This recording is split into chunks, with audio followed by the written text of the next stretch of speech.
बिस्मिल्लाहिर्रहमानिर्रहीम। अस्सलाम वालेकुम नादरीन, आप यूट्यूब चैनल देख रहे हैं। मैं इमरान खान हूं। नादरीन, सुहेल आफरीदी से एक सवाल किया था कराची में एक सहाफ़ी ने गुज़िश्ता रात को, और बहुत लेट नाइट ये सवाल हुआ था। सवाल ये किया गया कि DGISPR का एक स्टेटमेंट है और उन्होंने कहा कि जी पाकिस्तान तहरीक इंसाफ पर दहशतगर्द हमला क्यों नहीं करते या उन पर दहशतगर्द हमला नहीं करते। इस पे सुहेल आफरीदी ने DGISPR के इस बयान पर बड़ा टकाकर जवाब दिया। सुहेल आफरीदी ने कहा, जनाब के पाकिस्तान जब से बना है 1947 से लेकर 2025 तक, ये किसी भी सरकारी मुलाजिम का सबसे बड़ा झूठ है। यानी ये क्या चाहते हैं कि हमें दहशतगर्दों से मरवा दिया जाए।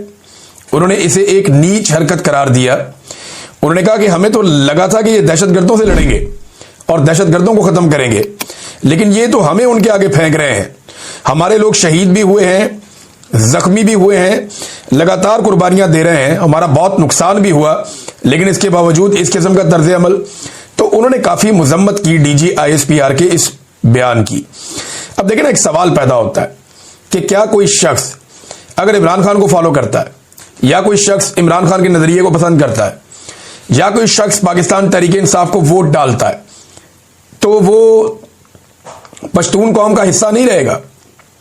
सवाल है ना पूछने वाला कि क्या अगर कोई पश्तून पाकिस्तान तहरीक इंसाफ को ज्वाइन कर लेता है या उसकी हमायत करता है या उसे वोट डालता है, तो क्या वो पश्तून कौम का हिस्सा नहीं रहेगा? क्या वो पाकिस्तानी नहीं रहेगा? क्या उसका खून जो है वो बाकियों की तरह नहीं होगा? तो ये ख्वाहिश का इजहार क्यों किया गया कि मार दिया जाए पाकिस्तान तहरीक इंसाफ के लोगों को, और इनके ऊपर हमले क्यों नहीं होते? इनके ऊपर हमले होने चाहिए। इसी तरह का एक सवाल के जवाब में सुहेल आफरीदी ने यह भी कहा, अफगान पॉलिसी में जब बात हो रही थी, मुहाजिरीन को निकालने पर जब बात हो रही थी, तो सुहेल आफरीदी ने बड़ा कैटेगोरिकली कहा। उन्होंने कहा जी ये गुड अफगान और बैड अफगान नहीं होना चाहिए मामला।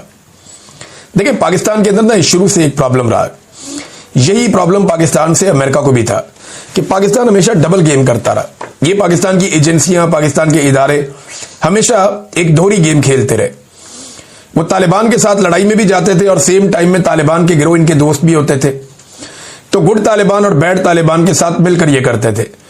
गुड तालिबान वो थे जो इनके हामी थे और इनके दुश्मनों को मारते थे, या इनके मफादात के लिए काम करते थे, या इनके कहने पे किसी जगह पे जाकर बैठना है तो बैठ जाते थे।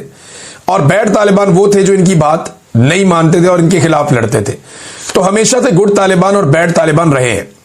बहुत मरतबा पुलिस ने ये बात की, कुछ फौजी भी रिटायर ये बात करते हैं, और बहुत सारे लोग ये बात माजी में जर्नलिस्ट भी कर चुके हैं, पॉलिटिकल लीडर्स ये बात कर चुके हैं कि पकड़ा गया दहशतगर्दों को और आकर एजेंसियां छुड़ा कर ले गई। उन्होंने कहा जी हमारे साथ हैं, हमारे काम के बंदे हैं। तो ये गुड तालिबान और बैड तालिबान का एक फर्क खत्म होना चाहिए। ये ज्यादती है। जो आदमी हथियार उठा ले और वो रियासत नहीं है और वो हथियार उठा के लोगों के ऊपर ताकत का इस्तेमाल करे, तो वो दहशतगर्द है। हालांकि वो रियासत का हिस्सा तो नहीं है ना, वो दहशतगर्द है। तो सब दहशतगर्दों को एक ही सफ में रखना चाहिए, ना कि ये अच्छे दहशतगर्द हैं और ये बुरे दहशतगर्द हैं, ये हमारे दहशतगर्द हैं, ये उनके दहशतगर्द हैं। ये पॉलिसी नहीं होनी चाहिए। इसके खिलाफ अली अमीन गंडापुर ने बात की थी तो बड़ा रोला पड़ गया था। इसके खिलाफ ANP ने बात की तो बड़ा रोला पड़ गया। इसके खिलाफ जो है ANP, जिसे आजकल बड़ी खुशामद की ANP की, लेकिन अब ये इसी तरह गुजारा होगा। फौजी अफसरान जो हैं, जो इस सारी एस्टेब्लिशमेंट का हिस्सा है, वो जूते पॉलिश करेंगे इन सियासतदानों के, इन सियासी जमातों की तारीफें करेंगे, और ये सियासतदान जो है ये जूते पॉलिश करेंगे इन जर्नैलों के, और इस तरह ये मिलजुल के अपना गुजारा करेंगे। देखिए ना, DGISPR वहां तारीफें किसकी कर रहे हैं? ANP की। इनके साथ इनका ईंट कुत्ते का बैर था, ये मैंने मिसाल दी है। खौफनाक किस्म का बैर होता था इनका, एक दूसरे की शक्ल नहीं देखना चाहते थे। और आज ANP की तारीफें DGISPR खड़ा होकर कर रहा है। और वही ANP ये बता रही है, मैंने आपको वीडियो सुनाई थी कि जनाब ये ऑपरेशन कोई नहीं करते, धोखा देते हैं कौम को। हमने इनका साथ दिया लेकिन इन्होंने हमें धोखा दिया। ये ANP ने कहा, मैं नहीं कह रहा, एमल वली खान ने कहा, मियां इफ्तिखार साहब ने कहा। तो सारे जानते हैं कि क्या चल रहा है अंदर। बहरहाल अफगान पॉलिसी में भी उन्होंने कहा कि किसी को लाके आप MPA बना देते हैं, यहां पे अफगानी को उठा के बाकियों को आप धक्के मारते हैं। तो ये गुड अफगान और बैड अफगान की पॉलिसी भी नहीं होनी चाहिए।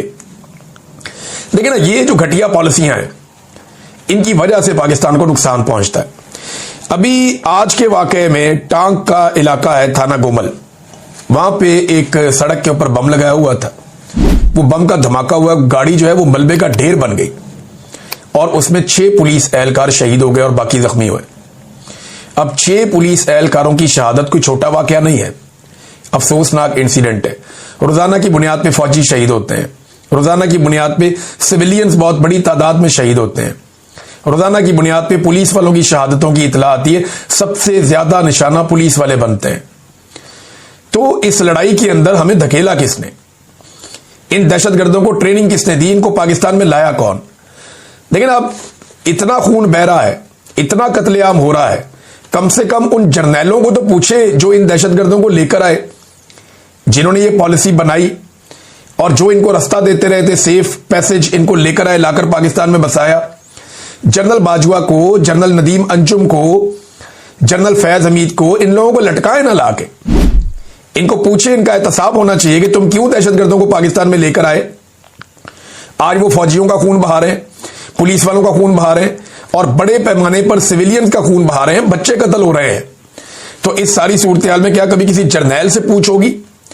ये उठा के जेल में बैठे हुए एक आदमी के ऊपर सारे इल्जाम, और पहली और दूसरी जंग अजीम भी उसी पे डाल दो भाई। तुम कोई आपको कब्ज हो जाए ना, वो भी इल्जाम आप उस पर डाल दे, जनाब उसकी वजह से हो रही है।